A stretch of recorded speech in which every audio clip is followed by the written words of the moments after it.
রামনবমীর পুণ্যগাথা। সেই এক প্রাচীন সময়ের কথা, যখন লঙ্কার অধিপতি রাবণের অত্যাচারে পৃথিবী ও দেবতারা দিশেহারা হয়ে পড়েছিলেন। রাবণ বর পেয়েছিলেন যে কোনো দেবতা বা দানব তাকে বধ করতে পারবে না, কিন্তু অহংকারের বশে তিনি মানুষ বা বানরের নাম সেই তালিকায় রাখেননি।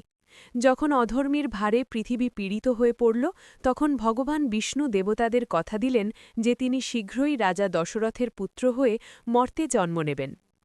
অযোধ্যার রাজা দশরথ তখন নিঃসন্তান হওয়ার বেদনায় ভুগছিলেন। কুলগুরু বশিষ্ঠের পরামর্শে তিনি পুত্রকামেষ্ঠী যজ্ঞ করলেন। যজ্ঞের আগুন থেকে এক দিব্য পুরুষ আবির্ভূত হয়ে রাজার হাতে এক পাত্র পবিত্র পায়েস তুলে দিলেন। সেই প্রসাদ রাজা তার ৩ রানী কৌশল্যা, কৈতেয়ী ও সুমিত্রার মধ্যে ভাগ করে দিলেন। এই পবিত্র ঘটনার মাধ্যমেই শুরু হল এক নতুন ইতিহাসের সূচনা। কিছুকাল পরেই চৈত্র মাসের শুক্লপক্ষের নবমী তিথিতে বসন্তের মনোরম বাতাসে অযোধ্যা নগরী মুখরিত হয়ে উঠল। ঠিক সেই পবিত্র দিনে মহারানী কৌশল্যার কোল আলো করে জন্ম নিলেন ভগবান বিষ্ণুর সপ্তম অবতার শ্রীরামচন্দ্র। তার গায়ের রং ছিল মেঘের মতো শ্যামল, আর চোখে ছিল অসীম তেজ। স্বর্গে দেবতারা পুষ্পবৃষ্টি শুরু করলেন, আর অযোধ্যার আপামর জনসাধারণ উৎসবে মেতে উঠল।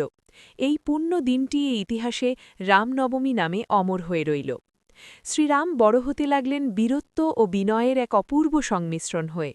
মহিষী বিশ্বামিত্রের সাথে অরণ্যে গিয়ে অসুর বিনাশ করা থেকে শুরু করে মিথিলার রাজসভায় শিবের ধনুক ভঙ্গ করা, প্রতিটি পদক্ষেপে তিনি প্রমাণ করলেন তিনি সাধারণ কোনো মানব নন। এরপর শুরু হল তার জীবনের কঠিন পরীক্ষা। পিতার সত্য পালনের জন্য রাজকীয় বিলাসিতা ত্যাগ করে তিনি ১৪ বছরের জন্য বনবাসে পাড়ি দিলেন।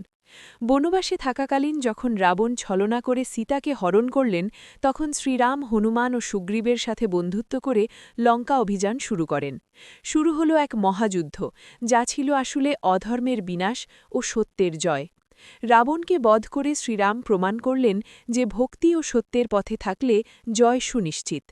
অধর্মের অন্ধকার ঘুচিয়ে শ্রীরাম যখন সীতাকে নিয়ে পুনরায় অযোধ্যায় ফিরলেন, তখন প্রজারা প্রদীপ জ্বালিয়ে তাকে স্বাগত জানায়।